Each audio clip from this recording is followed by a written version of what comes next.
ఆరోగ్యవంతమైన వాతావరణంలో తయారు చేయబడిన కమ్మని ఊరగాయలు, పొడులు, వడియాలు మరియు అప్పడాలు జంధ్యాల ఫుడ్స్. నమస్తే, నేను Keshav. Welcome to Suman TV. జాతీయ సార్వత్రిక ఎన్నికలు 7 దశలుగా జరుగుతున్నాయి. అదే క్రమంలో 4వ దశలో తెలుగు రాష్ట్రాలు ఓటింగ్కి సిద్ధమవుతున్నాయి.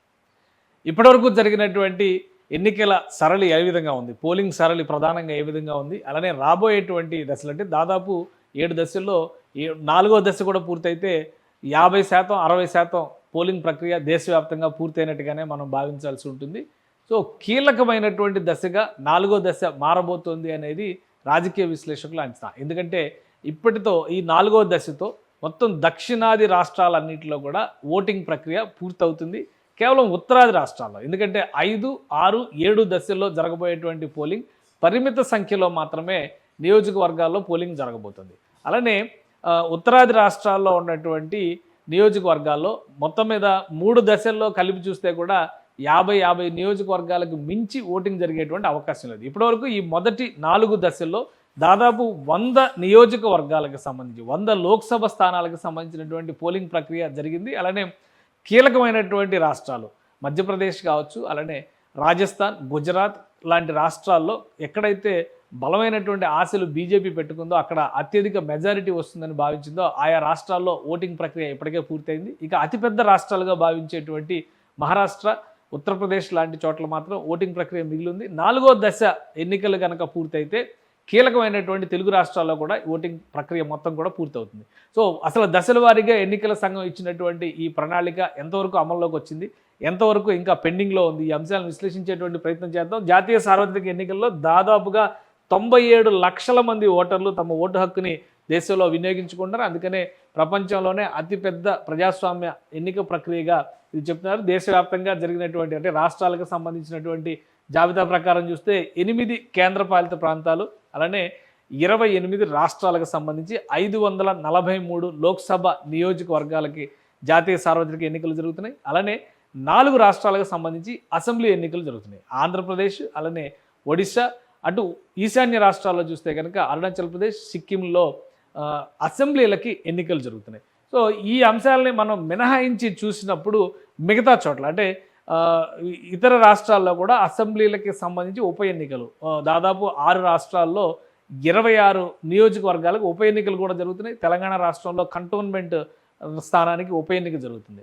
సో ఇది ఓవరాల్గా ఎన్నికలకు సంబంధించినటువంటి ప్రక్రియ. అయితే ఎందుకు 4వ దశ కీలకమైనటువంటి దశగా మనం చెప్పుకోవాల్సి వస్తుందంటే 4వ దశ ఎన్నికలకి సంబంధించి మొత్తం తెలుగు రాష్ట్రాల్లో కంప్లీట్గా ఓటింగ్ ప్రక్రియ పూర్తవుతుంది. 4వ అంటే ఆంధ్రప్రదేశ్లో అసెంబ్లీ, అలానే ఇటు చూస్తే లోక్సభకు సంబంధించినటువంటి ఓటింగ్ కూడా ఆంధ్రప్రదేశ్లో పూర్తవుతుంది. ఎంపీ స్థానాలకు సంబంధించినటువంటి ప్రక్రియ, అలానే తెలంగాణలో లోక్సభకు సంబంధించి 17 నియోజకవర్గాల్లో ఓటింగ్ పూర్తవుతుంది. దీంతోపాటు కొంత మహారాష్ట్ర, కొంత మధ్యప్రదేశ్, అలానే కొన్ని నియోజకవర్గాలు ఉత్తరప్రదేశ్, కొన్ని బీహార్, అలానే కొన్ని జార్ఖండ్, ఇటు చూస్తే పశ్చిమ బెంగాల్లో కొన్ని నియోజకవర్గాలకు కూడా 4వ దశలో ఓటింగ్ జరుగుతుంది. జమ్మూ కాశ్మీర్లో కూడా ఒక నియోజకవర్గానికి సంబంధించినటువంటి ఇది మొత్తంగా ఆ దశలో జరగబోయేటువంటి లోక్సభ స్థానాల సంఖ్య చూస్తే కనుక 10 రాష్ట్రాల్లో 96 నియోజకవర్గాలు అంటే 96 లోక్సభ సీట్లకు సంబంధించినటువంటి పోలింగ్ ప్రక్రియ పూర్తవుతుంది ఆంధ్రప్రదేశ్ అసెంబ్లీతో పాటు. అందుకనే ఇది కీలకమైనది. అలానే ఇప్పటి వరకు పూర్తయినటువంటి పోలింగ్ దశని కనుక మనం ఒకసారి పరిశీలించి చూస్తే మొత్తం 3 ఫేజుల్లో ఓటింగ్ జరిగింది కాబట్టి ఇది 4వ ఫేజ్కి మనం సిద్ధమవుతున్నటువంటి దశ కాబట్టి 4వ ఫేజ్ ఓటింగ్లో జరుగుతున్నటువంటి పరిణామాలను ఒకసారి మనం పరిశీలించేటువంటి ప్రయత్నం చేద్దాం.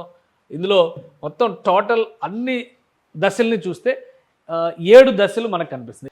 ఇది 7 దశలకి సంబంధించి ఎన్నికల సంఘం రిలీజ్ చేసినటువంటి షెడ్యూల్. ఇప్పటివరకు మనం లెక్కలను కనుక పరిశీలించి చూస్తే 3 దశల్ని కంప్లీట్ చేసుకున్నారు. మొదటి ఫేజ్ ఏప్రిల్ 19న జరిగింది, ఏప్రిల్ 26న సెకండ్ ఫేజ్, మే 7న 3వ ఫేజ్, మే 13 4వ ఫేజ్ రెడీ అవుతుంది. అంటే ఇక్కడ ఉన్నటువంటి డేటాని బట్టి ఒకసారి మనం పరిశీలిద్దాం. ఇప్పుడు జరగబోయేటువంటి ప్రక్రియలో తెలుగు రాష్ట్రానికి సంబంధించినటువంటి అంటే ముఖ్యంగా దక్షిణాది రాష్ట్రాలకు సంబంధించినటువంటి డేటాని కనుక చూస్తే మొత్తం ఫస్ట్ ఫేజ్లో తమిళనాడు మొత్తం కూడా తమిళనాడు రాష్ట్రానికి సంబంధించినటువంటి మొత్తం ఓటింగ్ ఫస్ట్ ఫేజ్లో కంప్లీట్ అయిపోయింది. సెకండ్ ఫేజ్లో కంప్లీట్గా కేరళ రాష్ట్రం కంప్లీట్ అయింది, అలానే కర్ణాటక సగం పార్ట్ కంప్లీట్ అయింది.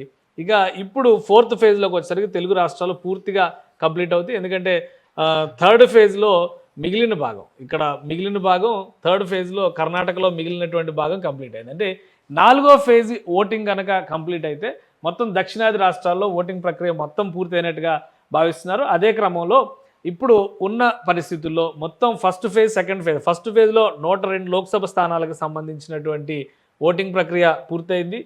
సెకండ్ ఫేజ్కి వచ్చేసరికి చూస్తే 89 నియోజకవర్గాలకు సంబంధించి మూడో ఫేజ్లో 94 నియోజకవర్గాలు, 4వ ఫేజ్లో 96 నియోజకవర్గాలు. అందుకనే ఈ 4 దశలు అత్యంత కీలకమైనటువంటి దశలు రాజకీయ పార్టీలకు సంబంధించినటువంటి విషయాల్లో చూస్తే ఇక 5, 6, 7 దశల్లో జరిగేది 5వ దశలో 49 స్థానాలు, 6వ దశలో 57 స్థానాలు, 7వ దశలో మరొక 57 స్థానాలు. సో ఇవన్నీ కూడా నంబర్ తక్కువ ఉండడం ప్లస్ ఉత్తరాది రాష్ట్రాలకు మాత్రమే పరిమితమైనటువంటి ఫేజెస్ ఇవి. ఎందుకంటే ఈ కలర్స్ పరంగా మనం ఒకసారి పరిశీలించి చూస్తే కూడా ఇప్పుడు జరగబోయేటువంటి అసెంబ్లీ ఎన్నికల్లో ఆంధ్రప్రదేశ్ పూర్తిగా ఒకే దశలో మొత్తం ఆంధ్రప్రదేశ్ ఎన్నికలన్నీ పూర్తయిపోతున్నాయి. కానీ ఒడిశాలో మాత్రం 3 దశలుగా జరుగుతున్నాయి. ఇక్కడ 4th ఫేజ్లో ఒకటి, అలానే 5th ఫేజ్ 6th ఫేజ్లో జరిగేటువంటి 4th phase 5th phase 6th phase మూడింటిలో కూడా ఒడిశాలో ఎన్నికలు జరుగుతున్నాయి. దానికి కొన్ని రీజన్స్ ఎన్నికల సంఘం చెప్తుంది. నక్సల్స్ అంటే ముఖ్యంగా మావోయిస్టు ప్రభావిత ప్రాంతాలు ఎక్కువగా ఉండడం అనేటువంటి అంశాన్ని దృష్టిలో పెట్టుకొని చేస్తుంది. అలానే ఓవరాల్గా రాష్ట్రంలో కనుక ఎన్నికలకి సంబంధించి తెలుగు రాష్ట్రాల్లో జరిగేటువంటి ఎన్నికలతో పాటు ఉత్తరాది రాష్ట్రాల్లో జరగబోయేటువంటి ఎన్నికల ప్రక్రియకి సంబంధించినటువంటి నియోజకవర్గాల సంఖ్య కూడా తక్కువగా ఉంది. కాబట్టి ఈ ఫేజ్ పైనే 4th ఫేజ్ పైనే జాతీయ పార్టీలన్నీ కూడా ఫోకస్ పెట్టినాయి.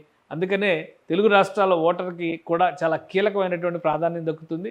సో మే 13వ తేదీన తెలుగు ఓటరు ఇటువైపు తీర్పు చెప్పబోతున్నాడు అనేది జాతీయ స్థాయిలో ఏర్పడబోయేటువంటి కేంద్ర ప్రభుత్వం పైన కూడా ప్రభావం చూపుతుందనేటువంటి ఒక అంచనా ఉంది. వాస్తవానికి ఆంధ్రప్రదేశ్లో బీజేపీ కానీ కాంగ్రెస్ పార్టీ పరిస్థితి కానీ నామమాత్రంగా ఉన్నప్పటికీ జాతీయ పార్టీలు ఏ పార్టీలతో పొత్తుతో ముందుకు వెళతాయనే దాన్ని బట్టి కేంద్రంలో ఏర్పడబోయేటువంటి ప్రభుత్వాల భవిష్యత్తును కూడా డిసైడ్ చేస్తాయనేటువంటి అంచనాలు ఉన్నాయి. గత చరిత్రను పరిశీలించి చూస్తే కూడా అలాంటి పరిస్థితులు ఉన్నాయి. కాబట్టి బీజేపీ ఇప్పుడు సింగిల్ లార్జెస్ట్ పార్టీగా ఎన్ని సీట్లు సాధించబోతుంది అనేది డిసైడ్ చేసేది 4వ ఫేజ్ వరకు జరగబోయేటువంటి కీలకమైన ఓటింగ్తోనే. ఇక 5, 6, 7 ఫేజుల్లో నియోజకవర్గాల సంఖ్య తక్కువగా ఉంది కాబట్టి జాతీయ పార్టీలు మరింత ఎక్కువగా ఆయా నియోజకవర్గాలపైన ఫోకస్ పెట్టడానికి అవకాశం ఉంది. మే 13న ఓటర్ తీర్పు ఏ విధంగా ఉండబోతుంది అనేది నాడి దొరికేటువంటి ఛాన్సెస్ ఉన్నాయి. కాబట్టి జాతీయ పార్టీలు అన్ని రాజకీయ పార్టీలు కూడా మే 13న తెలుగు రాష్ట్రాల్లో జరగబోయేటువంటి ఓటింగ్ పైనే ఎక్కువ ఫోకస్ పెట్టాయి. సుమన్ టీవీలో మీ పర్సనల్ అండ్ బిజినెస్ ప్రమోషన్స్ కోసం కింది నెంబర్కి కాంటాక్ట్ చేయండి.